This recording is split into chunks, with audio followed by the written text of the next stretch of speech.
కడుపులో నొప్పి అనేది అనేక రకాలుగా వేధిస్తూ ఉంటుంది. కొంతమందిలో నాగింగ్గా మైల్డ్ స్టమక్ ఏక్ ఉంటే మరికొందరిలో అక్యూట్గా చాలా తీవ్రమైన నొప్పి వేధిస్తూ ఉంటుంది. మరికొంతమందికి ఒక ఎమర్జెన్సీ లాగా తట్టుకోలేనంత నొప్పి వచ్చి వెంటనే హాస్పిటల్కి వెళ్ళాల్సిన సందర్భాలు ఉంటుంటాయి. అసలు కడుపులో నొప్పిని ఎలా అర్థం చేసుకోవాలి, ఎప్పుడు సీరియస్గా పరిగణించాలి, ప్యాంక్రియాటైటిస్ అయితే ఆ లక్షణాలు ఎలా ఉంటాయి, ఐబిఎస్ ఐబిడి అంటే ఏంటి, రెండిట్లో తేడాలేంటి, వాటి లక్షణాలు ఎలా ఉంటాయి, నెగ్లెక్ట్ చేసే కొద్దీ తలెత్తే కాంప్లికేషన్స్ ఏంటి, ఈ వివరాలన్నీ అందించడానికి Jubilee Hills Apollo Hospitals senior gastroenterologist doctor DK Raghu గారు మనతో ఉన్నారు. ఆయన అడిగి మరిన్ని విషయాలు తెలుసుకుందాం. నమస్తే sir, welcome to show. Stomach ache అనేది కొంతమంది మైల్డ్గా ఇక్కడ వస్తుంది అక్కడ వస్తుంది అని చెప్పే వాళ్ళని చూస్తూ ఉంటారు కదండి. అసలు అలాంటి స్టమక్ ఏక్ని ఎలా అర్థం చేసుకోవాలంటారు? ఇప్పుడు మా క్లినిక్లో ప్రాక్టీస్లో వచ్చే పేషెంట్స్లో సగం కన్నా ఎక్కువ మంది చెప్పే ఫస్ట్ కంప్లైంట్ కడుపులో నొప్పి అనేది. అందరికీ ఒకే కారణం ఉండదు, ప్రతి ఒక్కరికి ఒక వేరే కారణం ఉంటుంది. ఏజ్ని బట్టి, వాళ్ళకున్న మెడికల్ కండిషన్స్ని బట్టి, వాళ్ళ లైఫ్ స్టైల్ని బట్టి, వాళ్ళు తీసుకునే మెడికేషన్స్ ఇవన్నిటిని బట్టి కూడా ఒక్కొక్క కారణం వేరే వేరేగా ఉంటూ ఉంటుంది. మనం కడుపులో ఉన్న వివిధ ఆర్గన్స్ని బట్టి ఆ కడుపు నొప్పికి కారణం వేరే అవుతూ ఉంటుంది. ఉదాహరణకి గాల్ బ్లాడర్కి సంబంధించిన పిత్తాశయానికి సంబంధించిన ప్రాబ్లమ్స్ వలన కడుపులో నొప్పి రావచ్చు. కడుపులో గ్యాస్ట్రైటిస్ అంటారు, కడుపులో అల్సర్లు కానీ ఇన్ఫెక్షన్లు, దానివల్ల కూడా కడుపులో నొప్పి రావచ్చు. పేగుకు సంబంధించిన వ్యాధుల వలన, చిన్న పేగు కానీ పెద్ద పేగు కానీ, దీనికి సంబంధించిన వ్యాధుల వలన కూడా కడుపులో నొప్పి రావచ్చు. అదేవిధంగా ప్యాంక్రియాస్ అంటూ ఉంటారు, క్లోమ గ్రంథి, దానికి సంబంధించిన ప్రాబ్లం అవ్వచ్చు. లివర్కి సంబంధించిన ప్రాబ్లం కానీ, ఏదో కారణం వల్ల కడుపులో నొప్పి రావచ్చు. అదేవిధంగా ఈ పేగులకి ఏదైతే బ్లడ్ సప్లై అని ఉంటుందో, ఈ రక్తనాళాలు, దాంట్లో బ్లాకేజ్ రావడం వల్ల, ఇవన్నీ కాదు అంటే అన్నీ రూల్ అవుట్ చేసిన తర్వాత కొన్ని కండిషన్స్ ఉంటాయి. ఐబిఎస్ అంటుంటారు, ఇరిటబుల్ బౌల్ సిండ్రోమ్ అంటారు. దీంట్లో ఏముంటుందంటే నరాలకు ఏదైతే విసరల్ హైపర్ సెన్సిటివిటీ అంటారు. సో మనం జీర్ణకోశకు సంబంధించిన నరాలు కొంచెం సెన్సిటివ్గా ఉండడం వలన, వీటి వలన కూడా కడుపులో నొప్పి వస్తూ ఉంటుంది. సో జనరలైజ్ చేయలేము, కడుపులో నొప్పికి కారణాలు అనేకం. దాన్ని మనం హిస్టరీని బట్టి, మనం చేసే టెస్ట్లని బట్టి కారణం తెలుసుకోగలుగుతాం. ఐబిడికి కూడా స్టమక్ ఏక్ ఉంటుందా? అవును, ఐబిడి అంటే ఇన్ఫ్లమేటరీ బౌల్ డిజీజ్, సో పేగు పూత వ్యాధి. ఐబిఎస్కి ఐబిడి చాలా మంది ఒకటే అనుకుంటూ ఉంటారు, దే సౌండ్ ద సేమ్ కాబట్టి. కానీ ఐబిఎస్ అంటే ఇరిటబుల్ బౌల్ సిండ్రోమ్, ఐబిడి అంటే ఇన్ఫ్లమేటరీ బౌల్ డిజీజ్. రెండు జీర్ణకోశకు సంబంధించిన సమస్యలే. కానీ ఐబిఎస్లో జీర్ణకోశం నార్మల్గా ఉంటూ ఉంటుంది. అన్ని టెస్టులు చేసినప్పుడు అన్నీ నార్మల్గా ఉంటాయి, కానీ సిమ్టమ్స్ మాత్రం ఉంటాయి. కానీ ఐబిడిలో ఈ పేగు అనేదానికి, పేగులో ఇన్ఫ్లమేషన్, పేగు వాపు, పేగులో అల్సర్లు రావడం, ఇవన్నీ అవుతూ ఉంటాయి. కొంతవరకు ఐబిఎస్ కంటే ఐబిడి ఎక్కువ ప్రమాదకరమైందని కూడా చెప్పుకో. తప్పకుండా ఐబిడి ప్రాణాంతకరం కూడా అవ్వచ్చు. ఐబిడిలో రకాలు ఉంటాయి, Crohn's disease and ulcerative colitis అని రెండు రకాలు ఉంటాయి. అల్సరేటివ్ కొలైటిస్ అనేది ఓన్లీ పెద్ద పేగుకు సంబంధించిన ఒక వ్యాధి. పెద్ద పేగులో అల్సర్లు రావడము, పూత రావడము, పేగు నేరో అయిపోవడము, పేగు చిన్నగా అయిపోవడము, బ్లాకేజ్ రావడము, పేగులో క్యాన్సర్కి కారణం చేసే కొన్ని ఇన్ఫ్లమేషన్స్ రావడము అవుతూ ఉంటాయి. అది ఐబిడి. క్రోన్స్ డిజీజ్ అనేది ఇంకో రకం. అది మన నోటి నుంచి మలద్వారం వరకు ఏదో ఒక పోర్షన్లో ఈ క్రోన్స్ డిజీజ్ అనేది సోకే ప్రమాదం ఉంటుంది. క్రోన్స్ ఇంకా కొంచెం ఎక్కువ ప్రాణాంతకరమైన ఐబిడిగా మనం చెప్పగలుగుతామండి. లివర్కి సంబంధించిన సమస్యలు అయితే దానికి స్టమక్ ఏక్ అంటే రైట్ సైడ్ వస్తూ ఉంటుంది అంటారా? లివర్ అనేది మన కుడి భాగంలో రిబ్ కేజ్ కింద ఉంటుంది. లివర్ అనేది మన బాడీలో చాలా important organ. 500 different functions liver చేస్తుంది. మన బాడీలో పెద్ద ఫిల్టర్ లాంటిది. సో మనం తీసుకున్న ఆహారంలో ఏదన్నా చెడు పదార్థాలు ఉంటే అవన్నీ లివర్లోకి వెళ్ళి లివర్ దాన్ని ఫిల్టర్ చేస్తుంది. సో మోస్ట్ కామన్ మన దేశంలో చెప్పుకోవాలి అంటే ఆల్కహాల్ అనేది దాంట్లో అందరికీ నచ్చినా చెప్పైనా అదో విషయం లాంటిది. సో అలాంటిది మన బాడీలోకి వేసినప్పుడు మనని ఫస్ట్ కాపాడేది మన లివరే. సో దాన్ని ఫిల్టర్ చేయడం, దాంట్లో ఉన్న చెడు పదార్థాలన్నీ లివర్ తీసుకుని దాని భారం అంతా లివర్ మోస్తూ ఉంటుంది. సో అందుకనే లివర్కి సంబంధించిన ఇష్యూ వచ్చినప్పుడు లివర్లో వాపు రావడము, లివర్ ఇన్ఫ్లమేషన్ రావడము, ప్రథమంగా ఆల్కహాల్ ఒక కారణం. వేరే కారణాలు కూడా ఉన్నాయి. వైరల్ హెపటైటిస్ అంటూ ఉంటారు. మనం బయట ఫుడ్ తిన్నప్పుడు అయ్యే ఇన్ఫెక్షన్ వల్ల హెపటైటిస్, కొన్ని మందుల వల్ల వచ్చే హెపటైటిస్, కారణాలు చాలా ఉంటాయి హెపటైటిస్కి. సో అది లివర్ వాపుని హెపటైటిస్ అంటూ ఉంటారు. ఈ సమస్యలన్నింటినీ రూల్ అవుట్ చేయాలంటే బేసిక్గా ఒక అల్ట్రాసౌండ్ చేయించుకుంటే తెలుస్తుంది అంటారా? సో ప్రప్రథమంగా చేసే టెస్ట్ అల్ట్రాసౌండ్. ఎందుకు చేస్తూ ఉంటారంటే అల్ట్రాసౌండ్ సేఫ్ టెస్ట్, దానివల్ల సైడ్ ఎఫెక్ట్స్ ఉండవు, రేడియేషన్ ఉండదు. వైడ్లీ ప్రతి డయాగ్నోస్టిక్ సెంటర్లో కూడా అల్ట్రాసౌండ్ చేస్తూ ఉంటారు. 5 నిమిషాల్లో జరిగిపోయే టెస్ట్ ఇది. చీప్, ఎక్కువ ఖర్చు కూడా లేని టెస్ట్ కాబట్టి ఒక స్క్రీనింగ్ టెస్ట్ కింద అల్ట్రాసౌండ్ స్కానింగ్ అనేది చేస్తూ ఉంటాం. Along with some blood test, liver function test అంటారు. ఆ టెస్ట్తో పాటుగా అల్ట్రాసౌండ్ చేస్తే ఎర్లీగా ఏమన్నా ఇష్యూస్ ఉన్నాయో తెలిసిపోతాయి మనకి లివర్లో. ఈ సమస్య నిర్ధారణకి కొలనోస్కోపీ, ఎండోస్కోపీ కూడా చేస్తుంటారు కదండి, అవి ఎప్పుడు అంటారు? సో జీర్ణకోశకు సంబంధించిన సమస్యలు ఉన్నప్పుడు ఎండోస్కోపీ, కొలనోస్కోపీ అనే కొన్ని పరీక్షలు చేస్తూ ఉంటాం. ఎండోస్కోపీ అంటే నోటి ద్వారా ఒక కెమెరాతో కూడిన పైప్ని నోటి ద్వారా మన అన్నవాహికలోకి, కడుపులోకి, చిన్నపేగు దాకా వేసేదాన్ని ఎండోస్కోపీ అంటూ ఉంటారు. దాన్ని ఎప్పుడు చేస్తూ ఉంటాము? అన్నవాహికకు సంబంధించిన సమస్యలు, మింగడంలో కష్టం ఉన్నా, లేకపోతే విపరీతమైన అసిడిటీ కానీ, లేకపోతే బరువు తగ్గిపోవడము, బ్లడ్లో వామిటింగ్లో బ్లడ్ రావడము, మోషన్ నల్లగా రావడము, లేకపోతే కడుపులో విపరీతమైన నొప్పి, అల్సర్కు సంబంధించిన సమస్యలు ఉన్నా, ఇలాంటి వాటన్నిటికీ నోటి ద్వారా వేసే టెస్ట్ని ఎండోస్కోపీ అంటాం. అదేవిధంగా మలద్వారం ద్వారా రక్తం రావడం, మోషన్ ఫ్రీగా సరిగ్గా అవ్వకపోవడం, లేకపోతే విరోచనాలు కానీ, లేకపోతే మలబద్ధకం లాగాతో బాధపడుతున్న వాళ్ళు, బరువు తగ్గిపోవడం, లేకపోతే విపరీతమైన కడుపు నొప్పి ఉన్నవాళ్ళు, పెద్ద పేగుకి సంబంధించిన సమస్యలు ఉన్న వాళ్ళలో మలద్వారం ద్వారా వేసే పైప్ని కొలనోస్కోపీ అంటూ ఉంటాం. సో ఈ విధంగా రెండు చేసే జీర్ణకోశకు సంబంధించిన సమస్యలు ఉన్న వాళ్ళలో ఎండోస్కోపీ, కొలనోస్కోపీ చేస్తూ ఉంటాం. ప్యాంక్రియాటైటిస్ అంటే అసలు ప్యాంక్రియాస్ వాపుకి ఎందుకు గురవుతుంది అంటారు? ప్యాంక్రియాటైటిస్ అంటే ప్యాంక్రియాస్లో వాపుని ప్యాంక్రియాటైటిస్ అంటూ ఉంటారు. నేను ఇందాక చెప్పినట్టుగా ఓ సబ్బు నీళ్ళలో పెట్టినప్పుడు ఎలా అయితే ఇలా ఉబ్బిపోతూ ఉంటుందో, ప్యాంక్రియాస్కి సంబంధించిన ఒక సమస్య వచ్చినప్పుడు ప్యాంక్రియాస్ కూడా బాగా ఉబ్బిపోతూ ఉంటుంది. దాన్ని అక్యూట్ ప్యాంక్రియాటైటిస్ అంటారు. అంటే సడన్గా ఒక విదిన్ ఫ్యూ అవర్స్లో వచ్చి ప్యాంక్రియాస్కి సంబంధించిన ప్రాబ్లం వచ్చినప్పుడు అక్యూట్ ప్యాంక్రియాటైటిస్. కారణాలు అనేకం. అది ఎక్కువ రోజులు, 6 నెలల కన్నా ఎక్కువ ఉన్న వాళ్ళని క్రానిక్ ప్యాంక్రియాటైటిస్కి దారితీసే కండిషన్గా మాట్లాడుతూ ఉంటారు. సో అక్యూట్ ప్యాంక్రియాటైటిస్కి కారణాలు ఏంటి? మన దేశంలో, వరల్డ్ వైడ్ కూడా చెప్పొచ్చు, ఆల్కహాల్కి సంబంధించిన ఒక సమస్య అక్యూట్ ప్యాంక్రియాటైటిస్, ప్యాంక్రియాస్లో వాపు. Most common cause. Second most common cause ఏంటి అంటే పిత్తాశయంలో రాళ్ళు, ఆ గాల్ స్టోన్స్ అంటూ ఉంటారు. ఆ రాళ్ళు పిత్తాశయంలోంచి జారి పడిపోయి ఆ బైల్ డక్ట్లో ఇరుక్కున్నప్పుడు ప్యాంక్రియాస్ని కూడా ఇరిటేట్ చేస్తూ ఉంటాయి. సో ప్యాంక్రియాస్లోని రసాయనాలన్నీ బ్లాక్ అయిపోయినప్పుడు, బ్యాక్ ఫ్లో అయినప్పుడు ప్యాంక్రియాస్లో వాపు వస్తూ ఉంటుంది. దాన్ని బిలియరీ ప్యాంక్రియాటైటిస్ అంటారు. దీంతోపాటు వేరే కారణాలు కూడా ఉన్నాయి ప్యాంక్రియాటైటిస్. కొన్ని మందుల సైడ్ ఎఫెక్ట్ వల్ల కావచ్చు, లేకపోతే కొలెస్ట్రాల్, ట్రైగ్లిజరైడ్స్ అనేవి విపరీతంగా పెరిగిపోయినప్పుడు కానీ, కాల్షియం అనేది బాగా ఎక్కువైపోయినప్పుడు, వేరే కారణాల వలన కాల్షియం అనేది పెరగవచ్చు. పారాథైరాయిడ్ ప్రాబ్లం ఉండొచ్చు దానివలన, లేకపోతే పుట్టుకతోనే కొంతమందికి ప్యాంక్రియాస్కి సంబంధించిన అనటామికల్ అబ్నార్మాలిటీస్ ఉంటాయి. సో ప్యాంక్రియాస్లో 2 భాగాలు ఉంటాయి. అవి 2 కలవనప్పుడు పుట్టినప్పుడే ప్యాంక్రియాటిక్ డివిజం అనే ఒక కండిషన్ ఉంటుంది. దానివల్ల అవ్వచ్చు. లేకపోతే కొన్ని జెనెటిక్ కండిషన్స్ ఫ్యామిలీలో ఫాలో అవుతూ ఉంటాయి, జెనెటిక్ కండిషన్స్. వీటి వల్ల కూడా ప్యాంక్రియాటైటిస్. 30% మందిలో అసలు ప్యాంక్రియాటైటిస్కి కారణం కూడా తెలియదు. దీన్నే ఇడియోపాథిక్ ప్యాంక్రియాటైటిస్ అంటూ ఉంటారు. సో ఇవన్నీ కారణాలు ప్యాంక్రియాటైటిస్కి. క్లోమ గ్రంథి వాపుకు గురైనప్పుడు ఎప్పుడైనా షుగర్ లాగా అలా కూడా ప్రజెంట్ అయ్యే రిస్క్ ఉందా? తప్పకుండా. ఎందుకంటే ఇన్సులిన్ అనేది బాడీలో ప్రొడ్యూస్ అయ్యేదే ప్యాంక్రియాస్లో.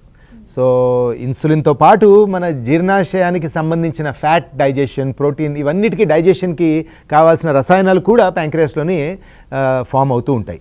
సో ఈ ఇన్సులిన్ ప్రొడక్షన్ అనేది తగ్గిపోయినప్పుడు, ప్యాంక్రియాస్కి సంబంధించిన ప్రాబ్లం వచ్చినప్పుడు, ఈ ఇన్సులిన్ ఇష్యూస్ వచ్చినప్పుడు కూడా లాంగ్ స్టాండింగ్గా ఈ ప్యాంక్రియాస్ వ్యాధి వచ్చిన వాళ్ళలో డయాబెటీస్కి దారితీసే ఆస్కారం కూడా ఉంటుందండి. ఈ స్టమక్ ఏక్ని ఎప్పుడు సివియర్ ప్రాబ్లంగా పరిగణించాలి, ఎమర్జెన్సీగా పరిగణించాలి అంటే ఇవన్నీ అందరికీ ఐడియా ఉంటుంది. జనరల్గా వేగ్గా స్టమక్ ఏక్ అనుకుంటారు, టాలరేట్ చేస్తుంటారు, యాంటాసిడ్స్ వాడతారు, లేకపోతే పెయిన్ కిల్లర్స్ వాడతారు. అలా చేయడం వల్ల ఎలాంటి కాన్సిక్వెన్సెస్ ఉంటాయి? So simple stomach pain, gas నిండుకోవడం వలన స్టమక్ పెయిన్, కొంచెం అజీర్తి, ఇండైజెషన్ వల్ల వచ్చిన స్టమక్ పెయిన్, అసిడిటీ, మంట వల్ల వచ్చిన స్టమక్ పెయిన్ అంటే వేరే. అది ఒక ఫ్యూ మినిట్స్ టు కొన్ని 10-20 నిమిషాల దాకా ఉంటుంది. గ్యాస్ ట్యాబ్లెట్ వేసుకోవడం వలనో, గ్యాస్ పాస్ చేయడం వలనో, మంచినీళ్ళు తాగడం వలనో, రెస్ట్ తీసుకోవడం తగ్గిపోతూ ఉంటుంది. కానీ ఈ కడుపులో నొప్పి మితిమీరిపోయినప్పుడు దానికి సంకేతాలు వేరే ఉంటాయి. అప్పుడే కడుపు మీద చెయ్యి కూడా పెట్టనివ్వరు. దాన్ని గార్డింగ్ రిజిడిటీ అంటూ ఉంటారు. కడుపు ఒక టైట్ రాయిలాగా టైట్గా ఉండిపోవడము, ఇలాంటివి జరుగుతూ ఉంటాయి. సో మనం అక్యూట్ కోలిసిస్టైటిస్ అంటారు, గాల్ బ్లాడర్లో వాపు వచ్చిన వాళ్ళలో సివియర్ పెయిన్ విత్ వామిటింగ్ అలా ఉంటే, లేకపోతే ప్యాంక్రియాస్లో పెయిన్ అంటే కడుపులో నొప్పి వీపు దాకా వెళ్ళడం, సివియర్గా పెయిన్ ఉండడం, చెయ్యి కూడా పెట్టనీకపోవడం, లేకపోతే అల్సర్ ద్వారా కడుపులో ఒక హోల్ పడడం, లేకపోతే పెద్ద పేగు బ్లాకేజ్ అవ్వడం వలన, లేకపోతే పెద్ద పేగులో హోల్ పడడం వలన, ఇవన్నిటి వలన వచ్చిన వాళ్ళలో సివియర్ అబ్డామినల్ పెయిన్, మందులు తీసుకున్నా తగ్గకపోవడం, అసలు పడుకోలేరు, నుంచోలేరు, కడుపు పైన చెయ్యి కూడా పెట్టలేరు, ఇలాంటి చాలా ఇష్యూస్ ఉన్నప్పుడు తప్పకుండా ఎంత త్వరగా వీలైతే అంత త్వరగా ఎమర్జెన్సీ రూమ్కి వెళ్ళి టెస్టింగ్ చేయించుకుంటే కానీ మనం దానికి ట్రీట్మెంట్ అనేది తొందర తీసుకుంటేనే తగ్గుతాయి సిమ్టమ్. ఈ అపెండిసైటిస్ అనే కండిషన్ ఒకటి ఉంటుంది, 24 గంటల కడుపులో నొప్పి అంటుంటారు. అది ఎలా ఉందండి? ఇంత ముందుతో పోలిస్తే తగ్గిందంటారా ఆ సమస్య? తగ్గిందని చెప్పడం కష్టం అండి, బికాజ్ అపెండిసైటిస్ అనేది మన పెద్ద పేగు చిన్న పేగు ఎక్కడైతే కలుస్తాయో ఆ జంక్షన్లో ఒక చిన్న ఆర్గన్ అపెండిక్స్. ఆ అపెండిక్స్ వాపుని అపెండిసైటిస్ అంటూ ఉంటారు. ముందయ్యే కన్నా ఇప్పటికీ తగ్గిందనే ఇదే అయితే లేదు, ఎందుకంటే మన డైటరీ హ్యాబిట్స్ వల్ల కూడా ఈ అపెండిక్స్ అనేది కొంచెం దాన్ని ఇన్ఫ్లమేషన్ అనేది అవ్వచ్చు. మితిమీరి ప్రాసెస్డ్ ఫుడ్ తినడము, మలబద్ధకం లాంటి ప్రాబ్లమ్స్తో సమస్యలతో బాధపడుతున్న వాళ్ళు, డైటరీ హ్యాబిట్స్ సరిగ్గా లేని వాళ్ళు, వీళ్ళందరిలో కొంచెం అపెండిక్స్ ఇన్ఫ్లమేషన్ అనేది కొంచెం ఎక్కువగా చూస్తూ ఉంటాం. ఆల్దో ఒక పర్టిక్యులర్ రిస్క్ ఫ్యాక్టర్ అంటూ ఉంది అని చెప్పడం కష్టం అపెండిక్స్కి, కానీ కరెక్ట్గా డైటరీ హ్యాబిట్స్ లేని వాళ్ళు, వీళ్ళందరిలో కొంచెం అపెండిసైటిస్ ఇన్సిడెన్స్ కొంచెం ఎక్కువగానే చూస్తూ ఉంటాం. ఒకవేళ ఆ కడుపులో నొప్పి అయితే అది ఎలా ఉంటుంది అంటారు? సో అపెండిక్స్ అనేది మన కింద కడుపులోని కుడి భాగంలో ఉంటుంది, ఎక్కడైతే పెద్ద పేగు చిన్న పేగు కలుస్తూ ఉంటాయో. సో ఈ పెయిన్ అనేది మెల్లిగా కుడి భాగంలో వచ్చేసి ఓవర్ అ ఫ్యూ అవర్స్ బొడ్డు దగ్గరికి అది షిఫ్ట్ అవ్వడము, నాజియా, వాంతుల్లాగా రావడము, జ్వరంలాగా రావడము, ఇవన్నీ దారితీస్తూ ఉంటాయి. So simple kidney stone pain, కడుపులో గ్యాస్ పెయిన్ లాగానే స్టార్ట్ అవ్వచ్చు, కానీ దాని ఇంటెన్సిటీ అండ్ ఫ్రీక్వెన్సీ కొంచెం పెరుగుతూ ఉంటుంది. దాంతో పాటుగా జ్వరం, వాంతులు ఇవన్నీ స్టార్ట్ అయ్యాయి, కుడి భాగంలో పెయిన్ బాగా ఉంది అన్నప్పుడు తప్పకుండా అపెండిక్స్ అనేది రూల్ అవుట్ చేసుకోవాలి. ఇలాంటి టైంలోనే మనం ఒక అల్ట్రాసౌండ్ స్కానింగ్ కానీ, ఓ సిటీ స్కాన్ కానీ లాంటివి చేసుకుంటే అప్పుడు అపెండిక్స్ ఇన్ఫ్లేమ్ అయ్యిందా లేదా అనేది ఖచ్చితంగా నిర్ధారించుకోగలుగుతాం. ఓకే, ఎవరికైనా ఇంకా స్టమక్ ఏక్ ఉండి ఫీవర్ లాంటి లక్షణాలు ఉందంటే సమ్ ఇన్ఫెక్షన్, సంథింగ్ సీరియస్ అని అర్థం చేసుకోవాలి. స్టమక్ పెయిన్ విత్ ఫీవర్ అనేది something as simple as indigestion వల్ల కూడా రావచ్చు. ఫీవర్ అనేది రాకూడదు ఇండైజెషన్ తోటి. ఫీవర్ వచ్చింది అంటే కారణం ఏంటి అనేది మాత్రం డెఫినెట్లీ కొంచెం ఇన్వెస్టిగేట్, దాన్ని నెగ్లెక్ట్ చేయకూడదు. స్టమక్ పెయిన్తో పాటు ఫీవర్ ఉంది అన్నప్పుడు ఖచ్చితంగా అట్లీస్ట్ మినిమల్ టెస్ట్లన్నా కూడా చేసుకుని సీరియస్ కండిషన్కి దారి తీయకుండా ముందే తగు జాగ్రత్తలు తీసుకోవాలి. ఈ ఇరిటబుల్ బౌల్ సిండ్రోమ్ అనేది అంటే ఈ జంక్ ఫుడ్ ఇలాంటివి ఎక్కువ తీసుకునే వాళ్ళకి, ఇండైజెషన్ లాంటి సమస్యలు ఎక్కువ ఉండే వాళ్ళకి ఎక్కువ అంటారా? తప్పకుండా ఇరిటబుల్ బౌల్ సిండ్రోమ్ అనేది వాళ్ళలో ఎక్కువగా చూస్తూ ఉంటాం. ఇరిటబుల్ బౌల్ సిండ్రోమ్ అనే దానికి ఒక పర్టికులర్ టెస్ట్ అంటూ లేదండి. అన్ని టెస్టులు రూల్ అవుట్ చేసిన తర్వాత కూడా వారికి సిమ్టమ్స్ ఉన్నాయి. ఏంటి ఆ సిమ్టమ్స్? కడుపులో నొప్పి, మంటలాగా ఉండడము, కుట్టులాగా పెయిన్ ఉండడము, గ్యాస్ లాంటి పెయిన్ రావడము, మలబద్ధకం కానీ విరోచనాలు లాంటి ప్రాబ్లం ఉండడము, ఇవన్నీ ప్రాబ్లం ఉన్న వాళ్ళలో not only diet is the most common reason. టైంకి తినకపోవడం, టైంకి పడుకోకపోవడం, మితిమీరి oil food, junk food, fried fatty food, processed foods ఇలాంటివి ఎక్కువ తీసుకోవడం, క్యాఫీన్ కంటెంట్ ఎక్కువ ఉండడము, సోడాలు, ఏరేటెడ్ బెవరేజెస్ అంటూ ఉంటారు, ఇలాంటివి ఎక్కువ తీసుకోవడం, నాన్ వెజిటేరియన్ లాంటి ఫుడ్స్ మితిమీరి ఎక్కువ తీసుకోవడము, వీళ్ళలో జీర్ణకోశకు సంబంధించిన సమస్యలు వస్తూ ఉంటాయి. డైజెషన్ సరిగ్గా లేకపోవడం, బాడీ ఇంటెస్టైన్ని ఓవర్లోడ్ చేయడము, ఎంత తినాలో అంత తినకుండా దాన్ని మితిమీరి ఓవర్లోడ్ చేయడం వల్ల పేగు కూడా మనకు సంకేతం పంపిస్తుంది, ఇక చాలు అని చెప్పుద్ది. అది ఎలా చెప్పుద్ది? నొప్పి ద్వారా చెప్పుద్ది. మనకు నొప్పి ద్వారానో, లేకపోతే కడుపులో గ్యాస్ నిండుకోవడము, మోషన్ అవ్వకపోవడము, మలబద్ధకం కానీ విరోచనాల్లాగా అవ్వడము, ఇవన్నీ జరుగుతూ ఉంటాయి. అవన్నీ సింపుల్ ఐబిఎస్ అనుకోవచ్చు. కానీ కొన్ని సిమ్టమ్స్ ఉంటాయి, ఇవి వచ్చినప్పుడు అది ఐబిఎస్ఏ కాదు, ఇంకా వేరే కండిషన్ కూడా అవ్వచ్చు అనే దాన్ని కొంచెం మనం ధ్యానంలో ఉంచుకోవాలి. ఏంటి ఆ సిమ్టమ్స్ అంటే బరువు తగ్గిపోతూ ఉండడము, మోషన్లో రక్తం రావడము, ఆకలి పోకుండా ఉండడము, ఇవన్నీ సిమ్టమ్స్ ఉన్నాయి. రక్త పరీక్షలు చేసినప్పుడు మన అనీమియా, రక్తం బాగా తగ్గిపోతూ ఉండడము, రిపీటెడ్గా వామిటింగ్స్ రావడము, ఏదో ఒక టెస్ట్లో కొంచెం అబ్నార్మాలిటీ రావడం ఉన్నాయి అంటే ఇది ఐబిఎస్ కాదు, ఇంకా వేరే ఏదో కండిషన్ ఉండొచ్చు అనే దానికి తగు చర్యలు తీసుకుని టెస్టులు చేయించుకుంటే దాన్ని అర్లీగా డయాగ్నోస్ చేసుకుని డిటెక్ట్ చేసుకుని మనం ట్రీట్మెంట్ ఇవ్వగలుగుతాం. ఒకవేళ అది ఇన్ఫ్లమేటరీ బౌల్ డిసీజ్ అయితే దాన్ని నిర్ధారించే పరీక్షలు ఏంటంటారు? సో ఇన్ఫ్లమేటరీ బౌల్ డిజీజ్ నేను ముందుగా చెప్పినట్టు పేగు పూత వ్యాధి. సో ఐబిఎస్లో ఎలా అయితే పేగు నార్మల్గా ఉంటుందో ఇన్ఫ్లమేటరీ బౌల్ డిజీజ్లో దానికి ఆపోజిట్, పేగులో వాపు ఉంటుంది, పేగులో అల్సర్స్ ఉంటాయి. ఎక్కడైతే బ్లీడింగ్ అనేది అవుతూ ఉంటుందో వాళ్ళకి ఆ బ్లీడింగ్కి ఒక కారణం అంటూ ఉంటుంది, పెద్ద పేగులో కానీ చిన్న పేగులో కానీ. సో దాన్ని ఇన్ఫ్లమేషన్ అంటూ ఉంటారు. సో మనం కొలోనోస్కోపీ పెద్ద పేగు పరీక్ష చేసి ఏ పేగులో అయితే అల్సర్లు పుండ్లు ఉన్నాయో దాన్ని బయాప్సీ ద్వారా ఒక టెస్ట్ చేసి దాని ద్వారా మనము ఇన్ఫ్లమేటరీ బౌల్ డిజీజ్ని నిర్ధారించగలుగుతాం. నిర్ధారించిన తర్వాత ఎలా అయితే ఇన్ఫ్లమేషన్ అన్నామో యాంటీ ఇన్ఫ్లమేటరీ మెడికేషన్స్ వాడుతూ ఉంటాం.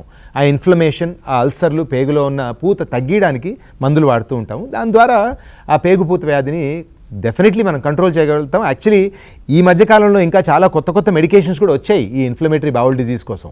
సో గుడ్ మెడికేషన్స్, దాని కాస్ట్ కూడా బాగా తగ్గుతూ ఉంది బికాజ్ మోర్ వైడ్లీ అవైలబుల్ మందులు వస్తున్నాయి కాబట్టి.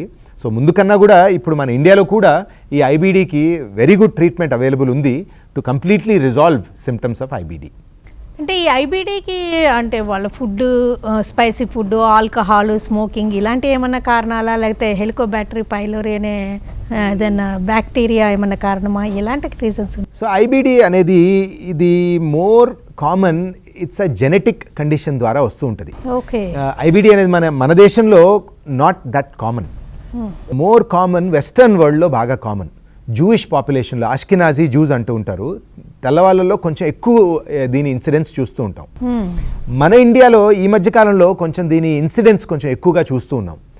Be it because of excess క్లెన్లీనెస్సా, లేకపోతే ఎక్కువ మన body is getting expose to harmful bacteria, కారణం ఏంటో అంత క్లియర్గా లేదు. కొన్ని genetic causes, environmental causes are some of the reasons ఈ ఇన్ఫ్లమేటరీ బౌల్ డిజీజ్ రావడానికి కారణం. బట్ ఒక్క పర్టిక్యులర్ కారణం అంటూ ఐబీడీకి అనేది చెప్పలేం మనం. సో డయట్ ఒక్కటే కారణం కాదు దీనికి. బట్ మీరు అన్నట్టుగా స్మోకింగ్ అనేది ఈజ్ వన్ థింగ్. స్మోకింగ్ చేసే వాళ్ళల్లో ఈ క్రోన్స్ డిజీజ్ అనేది కొంచెం ఎక్కువగా దాని ఫ్లేరప్స్ అనేది ఎక్కువ చూస్తూ ఉంటాం. సో క్రోన్స్ డిజీజ్ అనే ఒక రకమైన ఐబీడీ ఉన్న వాళ్ళలో తప్పకుండా స్మోకింగ్ అనేది ఆపేయాలి అనేది ఖచ్చితంగా చెప్తూ ఉంటాం మేము. మరి ఈ సమస్యకి మెడిసిన్స్ బాగానే ఉన్నాయా, బయాలజిక్స్ కూడా వాడుతుంటారంటారు, నిజమేనా? సో ఈ క్రోన్స్ డిజీజ్ని ఇందాక చెప్పినట్టు ఇన్ఫ్లమేషన్ ఉంటుంది, దాన్ని తగ్గించడానికి యాంటీ ఇన్ఫ్లమేటరీ మెడికేషన్స్ వాడుతూ ఉంటాం. దానికి కొన్ని స్టడీస్ చేశారు, సానిక్ ట్రయల్ అని ఇలాంటి ట్రయల్స్ చేశారు. దీంట్లో ఏం నిర్ధారించారంటే step up therapy, top down therapy అని 2 రకాలు ఉంటాయి.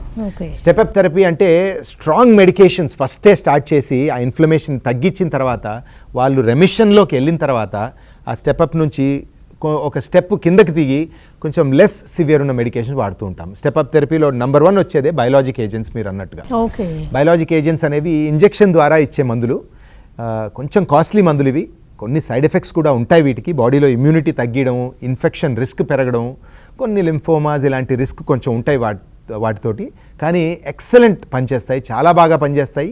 ఈ క్రోన్స్ డిజీజ్, అల్సరేటివ్ కోలైటిస్ని కంట్రోల్లో పెట్టడానికి చాలా బాగా హెల్ప్ చేస్తాయి బయోలాజిక్స్. లైఫ్ లాంగ్ వాడాల్సి ఉంటుంది అంటారు యూజువల్గా. అయితే ఈ క్రోన్స్ డిజీజ్, అల్సరేటివ్ కొలైటిస్ యూజువల్గా బైమోడల్ అంటే యంగర్ 25 to 35 ఏజ్ గ్రూప్లో వస్తూ ఉంటుంది, మళ్ళీ 45 to 55 ఏజ్ గ్రూప్లో కొంతమందికి కూడా వస్తూ ఉంటుంది. సో యంగర్ ఏజ్లో వచ్చిన వాళ్ళకి ఈ మెడికేషన్ స్టార్ట్ చేసిన తర్వాత రెమిషన్లోకి పోయినప్పుడు, అంటే ఆ సిమ్టమ్స్ అనేవి తగ్గిపోయిన తర్వాత మనము we will step down to use ట్యాబ్లెట్లతోటి అవి తగ్గించడానికి ప్లాన్ చేస్తూ ఉంటాం మనం. ఓకే. ఇప్పుడు దాకా మనం డిస్కస్ చేస్తుంది ఈ ప్రాబ్లమ్స్ అన్ని, గాల్ స్టోన్స్ అయినా, ప్యాంక్రియాటైటిస్ అయినా, లేకపోతే ఐబిఎస్ అయినా, ఐబిడి అయినా, లివర్ ప్రాబ్లం, అపెండిసైటిస్, ఇవన్నీ పిల్లల్లో కూడా ఉండే రిస్క్ ఉంటుంది అంటారా, ఏజ్కి రిలేటెడ్ సమస్యలు అంటారా? ఐబిఎస్ అనేది ఏ ఏజ్ గ్రూప్లో కూడా రావచ్చు. ఓకే. మలబద్ధకంతో కూడిన ఐబిఎస్ అవ్వచ్చు, విరోచనాలతో కూడిన ఐబిఎస్ అవ్వచ్చు, మిక్స్డ్ టైప్ అంటూ ఉంటారు. అంటే మలబద్ధకం, విరోచనాలతో పాటు పెయిన్ కూడా ఉంటుంది వీళ్ళకి. సో కరెక్ట్ డయట్ హ్యాబిట్స్ లేనప్పుడు, కొంతమందికి స్ట్రెస్, యాంగ్జైటీతో కూడా ఈ ఐబిఎస్ అనే సమస్యతో బాధపడుతూ ఉంటారు. సో ఏజ్తో పాటు వాళ్ళ ఉన్న లైఫ్ స్టైల్, ఒత్తిడి, స్ట్రెస్ కూడా plays a big role in IBS. So stress అనేది ఏ ఏజ్లో వస్తుందని చెప్పడం కూడా కష్టం. సో ఐబిఎస్ అనేది ఏ ఏజ్లో అన్నా కూడా రావచ్చు. అదేవిధంగా ఐబిడి అనేది కొంచెం యంగర్ ఏజ్లో చూస్తూ ఉంటాం. యూజువల్గా ఈ ఇన్ఫ్లమేటరీ బౌల్ డిజీజ్ ఒక 60-70 దాటిన తర్వాత దాని ఇన్సిడెన్స్ బాగా తక్కువగా ఉంటుంది. 20 to 25 ఏజ్ గ్రూప్లో ఎక్కువగా చూస్తూ ఉంటాం ఈ ఐబిడి అనే సమస్య. ఈ గాల్ స్టోన్స్, ప్యాంక్రియాటైటిస్ ఇలాంటివండి పిల్లల్లో ఉంటాయి. గాల్ స్టోన్స్ అనేది it's a completely different topic. Gallstones అనేది పిత్తాశయంలో రాళ్ళు ఎక్కువగా ఆడవాళ్ళలో ఎక్కువ చూస్తూ ఉంటాము. యంగ్ ఫర్టైల్ ఏజ్ ఫీమేల్స్లో ఎక్కువ చూస్తూ ఉంటాము. కొంచెం బాడీ వెయిట్ ఎక్కువ ఉన్న వాళ్ళలో జెనెటిక్ కాజెస్ కండిషన్ ఫ్యామిలీలో కూడా రన్ అవుతూ ఉంటుంది ఈ గాల్ బ్లాడర్ స్టోన్స్ అనే ప్రాబ్లం ఒకటి. కొలెస్ట్రాల్ లెవెల్స్ ఎక్కువ ఉన్న, డయటరీ హ్యాబిట్స్ సరిగ్గా లేకపోయినా వీళ్ళందరిలో కూడా పిత్తాశయంలో రాళ్ళు కొన్ని మందుల సైడ్ ఎఫెక్ట్స్ వల్ల కానీ పిత్తాశయం కాంట్రాక్టిలిటీ స్లో అయిపోయిన వాళ్ళలో వీళ్ళలో కూడా ఈ గాల్ బ్లాడర్ స్టోన్స్ చూస్తుంటాం. అదేవిధంగా ఫీమేల్స్లో ప్రెగ్నెన్సీ టైంలో కూడా గాల్ బ్లాడర్ కాంట్రాక్టిలిటీ స్లో ఉంటుంది కాబట్టి వాళ్ళలో కూడా ఈ గాల్ బ్లాడర్ స్టోన్స్ అనేది చూస్తూ ఉంటాం. ప్యాంక్రియాటైటిస్ అంత పిల్లల్లో అంత కామన్ కాదనుకో. ప్యాంక్రియాటైటిస్ అనేది కొంచెం లెస్ కామన్. చిన్నపిల్లల్లో ప్యాంక్రియాటైటిస్ రావాలి అంటే కొన్ని రేర్ కాజెస్ ఉంటాయి. జెనెటిక్ కాజెస్ ఆఫ్ ప్యాంక్రియాటైటిస్ అయి ఉండొచ్చు, లేకపోతే ఆల్కహాల్ అనే సమస్య పిల్లల్లో ఉండదు కాబట్టి alcohol is the most common cause of pancreatitis world wide. So అది ఉండదు కాబట్టి alcohol related pancreatitis is much lower. కానీ పిత్తాశయంలో రాళ్ళు కొంతమంది చిన్నపిల్లల్లో కూడా వస్తూ ఉంటాయి. వాళ్ళల్లో ప్యాంక్రియాటైటిస్ రావడము, వాళ్ళు వేరే కారణం వల్ల ఏమన్నా మందులు తీసుకుంటుంటే దాని సైడ్ ఎఫెక్ట్ కింద ప్యాంక్రియాటైటిస్ రావడం, జెనెటిక్ కాజెస్ వల్ల ప్యాంక్రియాటైటిస్ రావడం, అవి చూస్తూ ఉంటాం పిల్లల్లో ప్యాంక్రియాటైటిస్ కారణం కింద. ఓకేనండి డాక్టర్ డికే రఘు గారు, కడుపులో నొప్పికి స్టమక్ ఏక్కి వేరియస్ రీజన్స్ ఏంటి, అసలు జీర్ణ వ్యవస్థలో వివిధ ఆర్గాన్స్ అయితే వాటి సిమ్టమ్స్ ఎలా ఉంటాయి, అట్లా సమస్యలు తలెత్తినప్పుడు ఏ లక్షణాలతో ప్రజెంట్ అవుతుంటాయి, ఈ సమస్యను నిర్ధారించే టెస్టులు ఏంటి, అల్ట్రాసౌండ్ ఎప్పుడు చేస్తారు, ఎండోస్కోపీ, కొలనోస్కోపీ లాంటివి ఎప్పుడు చేస్తూ ఉంటారు, ఎప్పుడు కడుపులో నొప్పిని ఒక తీవ్రమైన సమస్యగా భావించి వెంటనే ట్రీట్మెంట్ తీసుకోవాల్సి ఉంటుంది, అండ్ ఈ రకరకాల సమస్యలకు కారణాలు, ట్రీట్మెంట్స్లో వచ్చిన లేటెస్ట్ డెవలప్మెంట్స్ గురించి తెలియజేసినందుకు థ్యాంక్స్ అలాట్.